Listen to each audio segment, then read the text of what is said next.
அதிமுக ஒன்றிணைனோ வரக்கூடிய சட்டமன்ற பொதுத் தேர்தலை பாரதிய ஜனதா கட்சியுடன் கூட்டணி அமைத்து களம் காண வேண்டும், அவர்களுடன் ஏற்கனவே கூட்டணி இருக்க கட்சிகளோட சேர்ந்து இந்த தேர்தலை களம் காண வேண்டும்னு அதிமுகவின் மூத்த தலைவர்களில் ஒருவர், முன்னாள் சென்னை மாநகராட்சியின் மேயர் சைதை துரைசாமி அவர்கள் நம்மிடையே இணைஞ்சிருக்கிறார். திடீர்னு ஏன் இந்த அறிக்கை? இவ்வளவு நாள் அமைதியா இருந்தீங்க, திடீர்னு ஏன் இந்த அறிக்கை?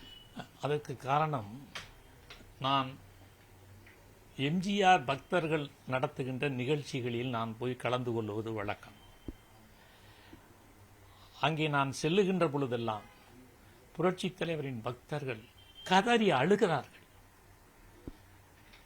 ஐயா, தலைவர் உருவாக்கின கட்சி, இந்த கட்சி இப்படி போவதையெல்லாம் வேடிக்கை பார்த்துக்கிட்டு அமைதியாக ஒதுங்கி இருக்கீங்களே, சரியா? தயவு செய்து இந்த கட்சியை காப்பாற்றுங்கள் என்று தினமும் சொல்லிக் கொண்டே இருப்பார்கள். நிகழ்ச்சியில் பங்கு பெறுகின்ற பொழுது பேசுவார்கள்.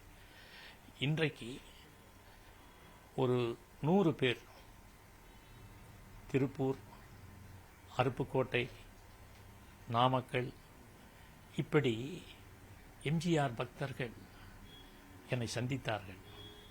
சந்திக்கின்ற பொழுது அவர்கள் வைத்த ஒரே ஒரு கோரிக்கை என்ன தெரியுமா? இந்த கட்சி காப்பாற்றப்பட வேண்டும், இதற்கு நீங்கள் குரல் கொடுக்க வேண்டும் எங்களுடைய பிரதிநிதியாக. இன்னும் நீங்கள் அமைதியாக இருந்தால், நீங்க தான் எந்த பதவியும் வேணாங்கிறீங்க, சரி, ஆனா கட்சி வேண்டாமா? பக்தர்கள் இந்த துன்பப்படுவது சரியா என்று அவர்கள் கேட்கின்ற பொழுது ஒவ்வொரு கேள்வியும் எனக்கு மிகப்பெரிய மன வருத்தத்தையும், இனிமேலும் அப்படி இருந்தால் அது சரியாக வராது என்பதனால்தான் நான் என்னை மீறி இன்றைக்கு இந்த அறிக்கை கொடுத்தேன். கடந்த சட்டமன்ற தேர்தலில் பாரதிய ஜனதாவோட கூட்டணி வச்சிருந்தது அதிமுக. அப்பொழுது உங்கள் கட்சியில் இருக்கக்கூடிய மூத்த தலைவர்களே சொன்னாங்க, நாங்க தோற்றதற்கான காரணம் பாரதிய ஜனதா கட்சியில கூட்டணி இருந்தோம் அப்படின்னு. பல பேர் வருத்தப்பட்டாங்க. அதனால ஒரு முடிவை எடுத்து மாவட்ட செயலாளர் கூட்டத்தில் தீர்மானம், பொதுக்குழுல தீர்மானம்னு பாஜகவுடன் கூட்டணியே இல்லை முடிவு பண்ண. ஒவ்வொரு நேரத்தில் ஒரு முடிவு எடுப்பது என்பது ஒரு அரசியல் கட்சியினுடைய பண்பு, மரபு. அதனால் ஒரு முறை எடுத்த முடிவே கடைசி வரையிலும் இருக்கும் என்று பத்திரிகை நண்பர்கள், ஊடகவியலாளர்கள் தொடர்ந்து அதையே சொல்லி சொல்லி அதையே ஒரு வழக்கமாக்கி விட்டீர்கள். புரியுதா? தயவு செய்து ஒரு தேர்தலுக்கும் இன்னொரு தேர்தலுக்கும் வேறுபாடு நிச்சயமாக இருக்கும். இப்போ சட்டமன்ற தேர்தலில் கூட்டணி வைத்து தோல்வியடைந்தது. எத்தனை சட்டமன்ற தொகுதிகளில் பாராளுமன்ற தேர்தலில் கூடுதல் வாக்கை பெற்றது? எத்தனை பாராளுமன்ற தொகுதிகளில் கூட்டணி அமைத்திருந்தால் வெற்றி பெற்றிருக்கும்? 25 பாராளுமன்ற தொகுதிகளில். அப்போ அந்த கூட்டணி என்ன மோசமான கூட்டணியா? இவைகள் எல்லாம் கற்பனை, திட்டமிட்டு பரப்பப்படுகின்ற ஒரு போலி பிரச்சாரம். ஆகவே எந்த சூழ்நிலையிலும் அப்படிப்பட்ட கருத்துக்களுக்கு இடமில்லை. அதாவது புரட்சித் தலைவர் எம்ஜிஆரை இஸ்லாமிய பெருமக்கள் இன்றைக்கும் ரசிகர்கள் அவர்களான் அதிகம். ஞாபகத்தில் வச்சுக்கங்க. புரட்சி தலைவர் கலைஞர் 2 அணியாக இருக்கின்ற பொழுது இஸ்லாமியர்கள் திமுகவுக்கு அதிகமாக வாக்களிப்பார்கள். ஆனால் எம்ஜிஆருக்கு வாக்களிக்கிற, எம்ஜிஆர் பக்தனாக இருக்கின்ற, ரசிகனாக இருக்கின்ற இஸ்லாமிய தோழர்கள் இன்று வரையிலும் யார் என்ன சொன்னாலும் கேட்க மாட்டார்கள். புரட்சி தலைவரை மட்டுமே சுவாசித்துக் கொண்டு இந்த கட்சிக்கு வாக்களித்துக் கொண்டு இருக்கிறார்கள். ஆகவே அவைகள் எல்லாமே போலி, ஒரு மித்து, மாயை. இந்த உண்மையை புரிந்து கொண்டால் எல்லாமே சரியாக இருக்கும். இதை புரியாமல் ஒவ்வொருத்தரும் ஒவ்வொரு கருத்தை சொல்லிக் கொண்டிருக்கிறார்கள். இதிலே நானெல்லாம் நிறைய ஆய்வு செய்திருக்கிறேன். நான் அதெல்லாம் சொல்ல விரும்பல. நான் எதையும் பேசி அரசியலாக்க விரும்பல. ஒரே ஒரு அடிப்படை உண்மையை தெரிந்து கொள்ளுங்கள். தமிழக அரசியல் வரலாற்றில் மக்கள் நலன் சார்ந்த உணர்வை முதலில் ஏற்படுத்தியது யார்? புரட்சித் தலைவர் எம்ஜிஆர். தமிழ்நாட்டில் ஒரு முதலமைச்சர் மக்களுக்கான ஒரு மனிதராக, மனிதநேயமிக்க மனிதராக தான் உழைத்து சம்பாதித்த செல்வத்தை எல்லாம் மக்களுக்கு வாரி வாரி கொடுத்து மக்களுடைய முழு அன்பை பெற்று ஒரு சரித்திர புருஷராக வாழ்ந்து கொண்டிருக்கிறார் என்றால் அவருடைய மனித பண்புகள் தான். ஆகவே மதம் சார்பற்ற வகையில் புரட்சித் தலைவர் எம்ஜிஆர் சாதி சார்பற்ற வகையில் வேட்பாளர்களை நிறுத்தி வெற்றி பெற்றார் என்றால் அதுவும் இந்த மண் தான். அப்ப எங்க போச்சு உங்களுடைய கருத்துக்கள் எல்லாம் எங்க போச்சு? இப்படி சிந்திப்பதற்கு, இதை முன்னெடுத்து செல்வதற்கு யாரும் தயாராக இல்லை. அதுதான் இன்றைய சாபக்கேடு.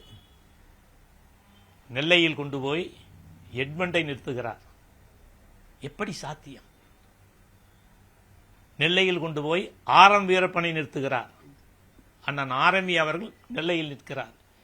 இஸ்லாமியர்கள் நிறைந்த பகுதியில் கிறிஸ்தவனை, கிறிஸ்தவர்கள் நிறைந்த பகுதியில் இந்துவை, ஜாதியை, அதாவது என்ன சொல்றது, அருந்ததியர் அல்லது ஆதி திராவிடர் அல்லது பல்லர், இப்படி ஏதோ ஒரு ஜாதியை சார்ந்தவரை அந்த ஜாதியே இல்லாத தொகுதியில் நின்று வெற்றி பெற வைத்தார். அப்படி என்றால் இது சாத்தியம் என்றால் இந்த மக்களை மாற்ற முடியுமா, முடியாதா? அந்த மாற்றுகின்ற ஆளுமை பெற்ற தலைவனை முன்னிறுத்தினால் தமிழ்நாட்டில் அரசியல் மாற்றம் வந்தே தீரும். அவருடைய திரைப்படங்களில், திரைப்பாடல்களில் என்ன சொல்லுகிறார்? நீங்க அதான் கேட்டிருக்கீங்களா? கேட்டுக்கிட்டு இருக்கீங்களா? இங்க பாருங்க, எல்லாத்தையும் அனுப்பி வச்சுட்டா நம்ம தேவைக்கு என்ன செய்யறது? நமது தேவையே பிறருடைய நன்மைதான். மக்களுக்காக நாம் வாழ்வை அர்ப்பணித்துக் கொண்டவர்கள். நமக்கு என்று சேர்த்து வைக்கும் ஆசை வளர்த்துக் கொண்டால் பிறருக்காக நாம் எதையுமே சாதிக்க முடியாது.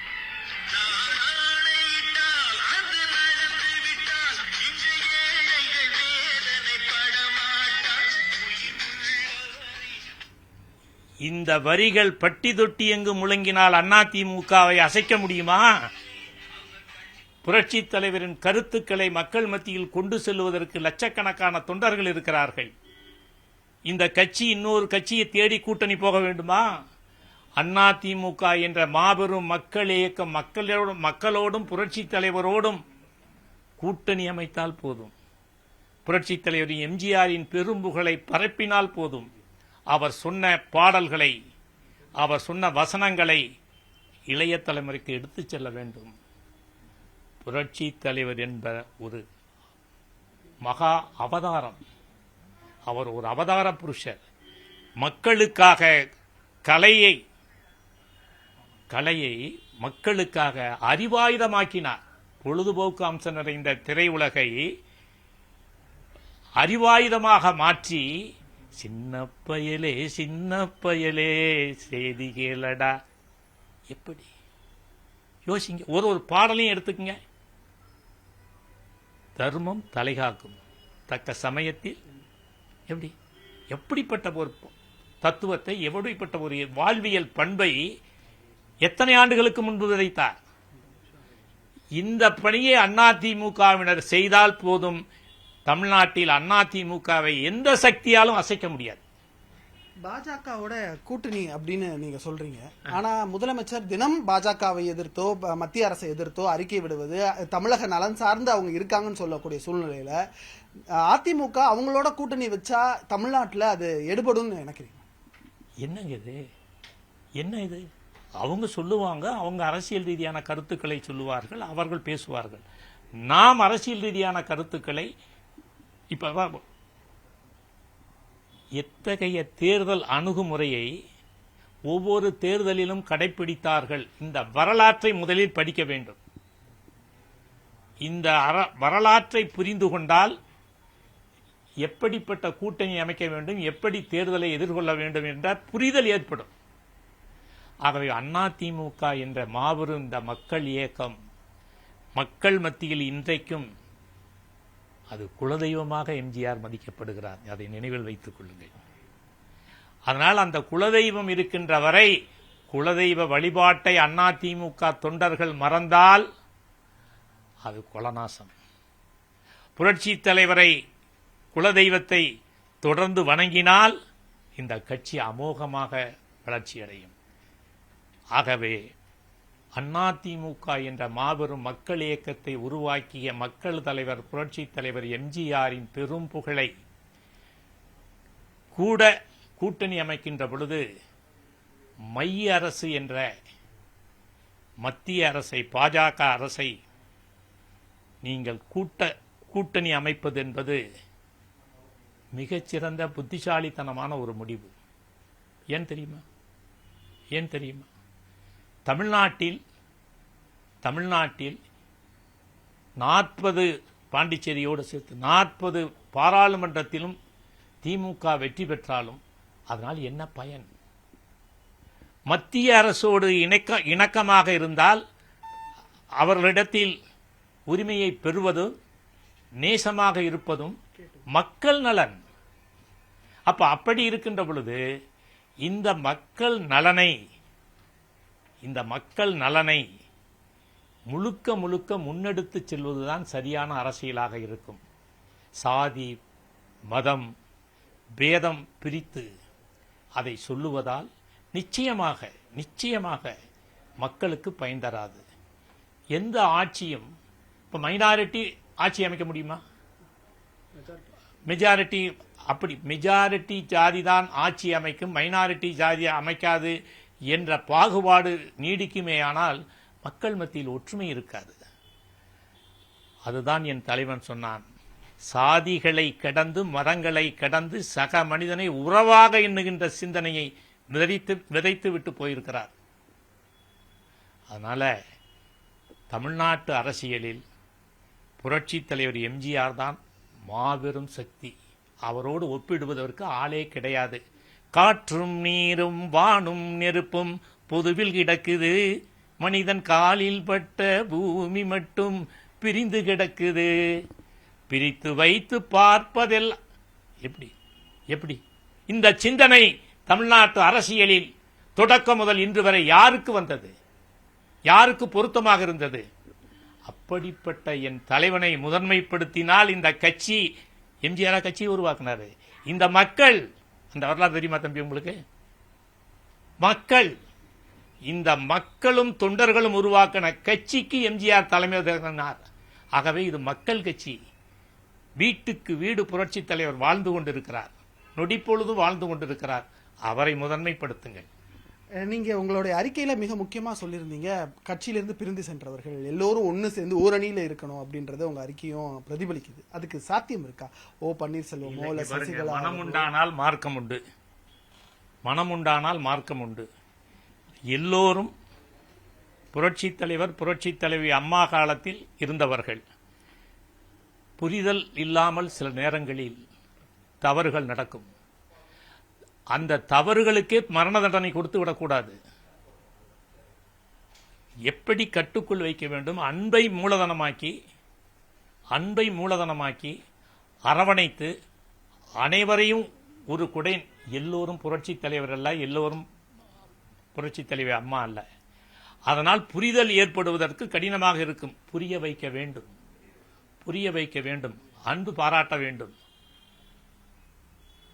ஆக முழுக்க அதிமுக என்ற மாபெரும் மக்கள் இயக்கம் இன்றைக்கு இவ்வளவு வாக்கு வங்கியை இன்னமும் வைத்திருக்கிறது என்றால் அதுக்கு என் தலைவன் எம்ஜிஆர் தான் காரணம், வேறு யாரும் காரணம் அல்ல. ஆக அனைவரும் அதை சிந்திக்க வேண்டும். அடிப்படை என்ன ஆகும், இந்த இயக்கம் என்ன ஆகும், ஐயோ நம்முடைய இயக்கம் என்று தொண்டன் கதறுகிறானே, அந்த கதறலுக்கு மதிப்பளித்து தான் நான் இன்னைக்கு உங்க முன்னாடி நிற்கிறேன். நான் வரமாட்டேன், எனக்கு அரசியலே வேண்டாம்னு நான் முடிவு எடுத்துட்டேன். இந்த அரசியலுக்கு நான் பொருத்தமானவன் கிடையாது, புரியுதா? ஆனால் என் தலைவன் உருவாக்கி வைத்திருக்கிற மக்கள் நம்புகின்ற என்னுடைய தலைவன், அவனுக்கு நாங்கள் துறைமுகம் செய்யக்கூடாது, புரியுதா? அதனால் இது ஊத வேண்டிய சங்க ஊதியாச்சு, வெடிகிற போது வெடியட்டும். சொல்ற கேட்டா கேளுங்க, கேட்டாட்டி போங்க. இந்த எடுத்து சொல்லணும் அப்படின்னு சொல்றீங்க, சொன்னா கேட்டுக்குவாரு அப்படின்னு உங்க பொதுச் செயலாளர் கேட்க தயாராக இருப்பார் நீங்க நம்புறீங்களா? ஏன்னா நீங்க ஒரு மூத்த தலைவர், எம்ஜிஆர் காலத்துல இருந்து பயணம் பண்ணிட்டு இருக்கீங்க. இங்க பாருங்க, நம்பிக்கை தான் வாழ்க்கை. அவர் முதலமைச்சர் ஆக வேண்டும் என்று விரும்பி காரியமாற்றியவர்களில் நானும் ஒருவன். அதனால் நான் எடப்பாடியார் மீது நம்பிக்கை வைக்கிறேன். அவர் நிச்சயமாக தொண்டர்கள் விருப்பத்துக்கு மாறாகவோ மக்கள் நலனுக்கு விரோதமாகவோ செயல்பட மாட்டார். வெற்றியை பெறுவதற்கு எதையெல்லாம் செய்ய வேண்டுமோ அதை செய்வார் என்று நான் நம்புகிறேன். மிக்க நன்றி. உங்களுடைய நம்பிக்கை சாத்தியமாகுமான்றது அரசியல் நகர்வுகளும் உங்கள் தலைவர்களின் மனமாற்றத்தை பொறுத்து அமைய இருக்கிறது. ஒளிப்பதிவாளர் அருணுடன் நியூஸ் 18 தமிழ்நாடு செய்திகளுக்காக சுபாஷ். நம்பிக்கைதான் வாழ்க்கை.